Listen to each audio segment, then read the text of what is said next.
Hey guys, here I am back again. This time, as I promised, I'm reviewing The Shining. I watched this movie from beginning to end in preparation for this review, and before I start talking about this, I wanted to talk about as I did with my other videos, I wanted to talk about my experience with this movie. When I first watched this as a teenager, and when I first watched this, I told my mom I wanted to see this. She was like, "I don't know if you're ready for this one, and this is a little too much." And sometimes, as a teenager, I was like, "I wish I should have listened," but but I did. But I still loved it. It was that good. It still remains one of the greatest horror movies of all time, and even though this is based off of Stephen King's book, Stephen King himself, like I said in one of my videos, hated the movie. Well, Stanley Kubrick's version, I think, is much better than the miniseries because I didn't really enjoy the miniseries that much because I enjoy Stanley Kubrick's version better because this has more suspense and I think it has more character development, especially when it revolves around Jack Torrance, played masterfully by Jack Nicholson. And Jack Nicholson owned this role, and I can't imagine anybody else doing this character. Because he knocked it out of the park because of how he's slowly descending into madness because of this supernatural force inside the Overlook Hotel. This review will contain spoilers, so you've been warned. So it involves around this man named Jack Torrance, played by Jack Nicholson, who is given the job to become the caretaker of the Overlook Hotel. Sometime during the 70s, the previous caretaker went insane and killed his family with an axe and blew his brains out. So, yeah. So Jack is now the new caretaker and is now with his wife and son. Uh, his son Danny has this psychic ability, which one character refers to as the Shining, and he starts to sense all of this supernatural force inside the hotel, and things start to get a little bit crazy. He starts seeing stuff like this big thing of blood like coming out of the elevator. The two Grady twins that were murdered, and there's this woman in the room 237. Oh, that scene. Whoo! That scene. I remember almost vomiting after seeing that scene. I swear to you, I am not making this up. I remember almost vomiting.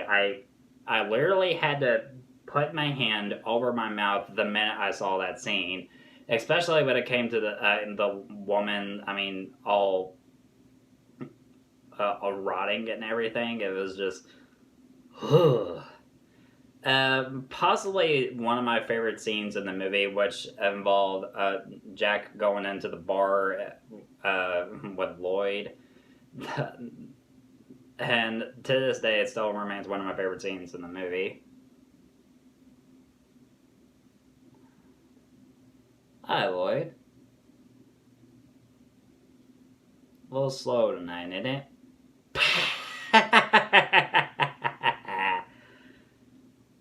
Yes, it is, Mr. Todd's.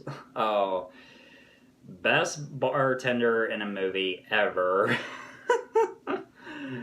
uh,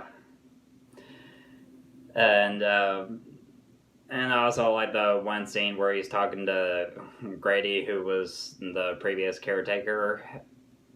He's like, "I saw your picture in the newspapers. You chopped your wife and daughter up in little bits, and then you blow your brains out.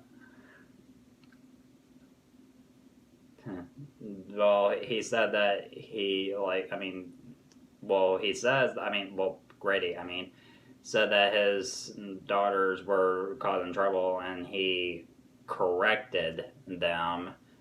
And when his wife saw him like doing what he was doing, he corrected her, which means, well, you know what, saying he killed them. And he basically tells Jack that he feels like he needs to do the same thing. Um, when his wife discovers that he's going nuts, when she goes downstairs and discovers all of the pages, it repeatedly shows him that he typed "all work and no play makes Jack a dull boy," and the music used in that one scene when she was like going through all the pages and she's about to break down into tears knowing that her husband has gone insane, it was so well done. I mean, especially, like I said, this movie knows how to build suspense. Stanley Kubrick, he knew how to build suspense in this film. And and of course there's the famous "Here's Johnny." I love that scene so much. And his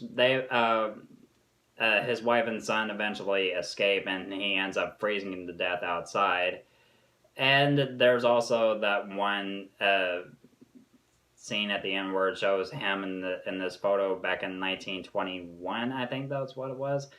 And that's, what does that mean? Has he become like part of the a member of the ghosts of the hotel or something? What does it mean? That's been on a lot of people's minds for the past couple of years, and I still wonder what it means. But I don't know. But still, I love this movie, and it remains one of my favorite movies of all time, and one of my favorite horror movies of all time. So I'm gonna give The Shining an A+. This was so much fun, guys. I really had a lot of fun with this one. Later tonight, if I don't have a chance, I might review the thing, but if I don't have a chance, I'll do it tomorrow. So, yeah. Thank you so much for watching, guys, and for subscribing to my channel. You guys are the best. And until next time, peace.